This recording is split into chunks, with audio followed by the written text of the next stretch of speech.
네, 10시 반입니다. 지금 상승업종으로 보게 되면은 부동으로 계속해서 상사 관련된 업체들이 가장 강하고요. 그 다음에 이제 조선사가 좀 치고 올라오고 반대로 해운사는 앞서서 지표가 안 좋아서 가장 안 좋게 움직이고 있습니다. 그 밑으로 석유가스 괜찮고요. 반대로 바이오하고 항공사가 살짝 부진한 움직임을 보이고 있습니다. 자, 이런 가운데 어떠한 종목으로 우리가 접근을 해봐야 될지 오늘도 김영일 전문가의 의견을 들어보겠습니다. 전문가님 안녕하세요. 네, 반갑습니다. 김영일 전문가입니다. 네. 자, 우선은 김영일 전문가의 목표가 도달. 네, 오늘 이번 주 첫 거래일부터 바로 또 말씀을 드리게 됐는데요. 도하 엔지니어링입니다. 8월 30일 날 말씀을 해줬고, 오늘 목표가 도달을 했습니다. 지금 12%에 가까운 수익이 나오고 있는데요. AS 부탁드립니다. 네, 일단 도하 엔지니어링 같은 경우에 이제 국내 1위 건설 엔지니어링 기업이다라고 이제 말씀을 드렸었습니다. 그러면서 이제 제가 이번 주에 상당히 조금 주목해야 될 섹터군으로 네옴시티 이제 말씀을 드렸었죠. 지금 이제 도하 엔지니어링 같은 경우에 네옴시티 관련해서 상당히 좀 수혜를 받고 있는 상황이다라고 볼 수 있을 것 같습니다. 지금 계속해서 이 네옴시티 관련된 이슈들이 나오면서 관련주들의 흐름이 좀 긍정적으로 유지가 되고 있기 때문에 도하 엔지니어링 같은 경우에도 이제 이 네옴시티 수혜를 받아서 좀 좋은 상승을 보여주고 있다라고 이제 볼 수 있을 것 같고, 지금 이제 도하 엔지니어링 같은 경우에 네옴시티 이슈뿐만 아니라 계속해서 또 안정적으로 이 캐시카우를 유지를 하고 있는 상당히 좀 이 실적이 잘 나오고 있는 그런 이제 안정적인 기업이기 때문에 지금 현재 이렇게 또 주가 또한 좋은 흐름을 보여주고 있는 것으로 이제 보여집니다. 지금 이제 1차 목표가 도달을 했죠. 1차 목표가 도달을 한 상태에서 수급적인 부분 그렇게 나쁘지 않은 것 같습니다. 여전히 이제 긍정적으로 이제 이어지고 있는 것 같기 때문에 추가적으로 2차 목표가 설정을 드리도록 하겠습니다. 2차 목표가는 너무 크게 보지는 않고요. 11,000원 구간으로 설정을 해서 조금 더 긍정적인 흐름 기대해 보도록 하겠습니다. 네, 네옴시티 수혜주 도하 엔지니어링 2차 목표가까지 추가로 나옵니다. 11,000원 제시를 해드리겠습니다.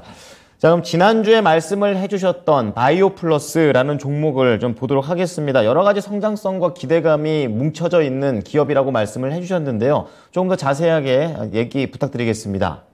네, 바이오 플러스 지금 현재 오늘까지 추가적으로 또 좋은 흐름 보여주고 있죠. 이제 워낙에 이 제품 자체가 상당히 좀 단가가 높으면서 동시에 또 가격 경쟁력이 있는 그런 이제 제품이기 때문에 현재 상당히 실적이 안정적인 그런 성장을 보여주고 있는 그런 기업이다라고 볼 수 있을 것 같습니다. 그러면서 지금 현재 뭐 중국에 새롭게 이 필러 시장에 진출을 하면서 이러한 부분들이 실적 성장성에 큰 도움이 되고 있고요. 그러면서 여러 가지 또 파이프라인 또한 계속해서 좀 늘려나가고 있는 상태이기 때문에 실적은 꾸준하게 증가할 것으로 판단이 되고 있는 상태입니다. 그러면서 뭐 상반기 영업이익이 122억에 도달, 역대 최대 실적을 보여줬기 때문에 이러한 부분은 또 주가에서 충분히 좋은 반응을 보여줄 것이다라고 보여주고 있습니다.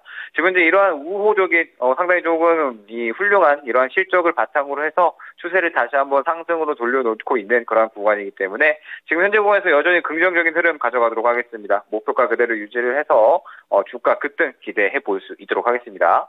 네, 오늘 시장의 방향성이 애매하지만 바이오 플러스는 좀 예외인 것 같습니다. 장 초반에 반등에 성공하면서 지금 빠르게도 치솟고 있는 그런 상황이 됩니다. 자, 바이오 플러스 봤고요. 그럼 오늘 장에서 봐야 될 종목 이어가겠습니다. 어떤 종목인가요? 네, 오늘은 조금 상승이 나오기는 했지만 그대로 밀고 가도록 하겠습니다. 이루온 갖고 왔습니다. 네, 자, 수익에 대한 욕심이 살짝 좀 내려야 되지 않나 이런 생각도 약간 드는데요. 이루온 어떻게 볼까요? 네, 일단 이론 같은 경우에 이동통신 솔루션, 그다음에 이제 부가 서비스 전문 기업이다라고 보시면 될 것 같아요. 그런데 이제 최근에 정부에서 중동에 상당히 조금 큰 힘을 쏟고 있죠. 사우디 네옴시티 건을 이제 필두로 해서 중동을 이제 새롭게 어떤 이 제2의 일전에 우리 예전에 대한민국 성장기에 있었을 때 중동 붐이 일었던 것처럼 다시 한번 제2의 중동 붐을 일으키겠다라고 이제 이야기를 하고 있고, 그에 따라서 이 제2의 중동 붐의 계획 속에 이 5G 패키지 교통망에 대한 이야기가 이제 어느 정도 조금씩 나오고 있는 그런 상황입니다. 그러면서 지금 이제 이론 같은 경우에 이동통신 솔루션 관련된 그런 이제 사업을 영위를 하고 있기 때문에 관련 수혜주를 엮이고 있는 그런 상황이다라고 볼 수가 있을 것 같고요. 그러면서 지금 이제 또 최근에 상당히 시장에서 또 핫한 이슈였던 게 애플페이가 한국 시장에 진출을 한다라고 이제 이야기가 나오고 있죠. 물론 이제 현대카드에서 아직까지는 뭐 이야기가 된 바가 없다라고 이제 말을 하기는 했지만 계속해서 이 애플페이에 대한 이야기가 나오고 있는 그런 이제 구간 자체가 이제 슬슬 어느 정도 한국 시장 진출에 대한 이야기들이 조금씩 가시화되고 있는 것이 아닌가라고 이제 보여집니다.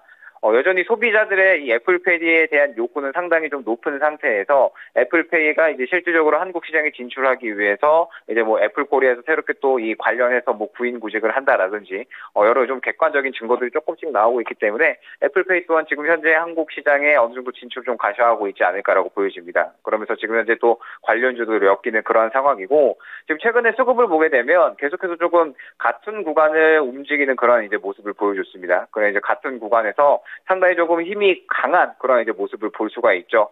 힘이 상당히 지금 최근에 강하게 들어와 있는 구간에서 현재 이 3,100원에서 120원 구간을 뚫어주게 된다라고 했을 때는 크게 또 급등이 나올 수 있는 그런 구간이다라고 여겨집니다. 때문에 이제 오늘 1호원을 가져왔고요. 매수가는 현재가 이하에서 모아 나간다라는 생각으로 접근을 해주시면 좋을 것 같습니다. 그 다음에 1차 목표가는 일단 이전 고점 부근으로 좀 짧게 보도록 하겠습니다. 3,300원 잡고 가고요. 그다음 손절가는 2,500원 수준으로 안내를 드릴 수 있도록 하겠습니다. 네, 오늘 6.7%나 급등을 하고 있습니다. 하지만 그래도 더 올라갈 수 있기 때문에 1호원을 민다라고 얘기를 해주셨습니다. 한번 기대해 보겠습니다. 오늘 말씀 잘 들었습니다. 네, 감사합니다. 네, 지금 1호원이 3,100원입니다. 지금 매수가는 지금 현재가 이하에서 잡아보시고요. 매집 전략으로 가자라고 얘기하시네요. 목표가는 3,300원, 그리고 손절가 2,500원을 제시했습니다. 네, 1호원 지금까지 김영일 전문가였습니다.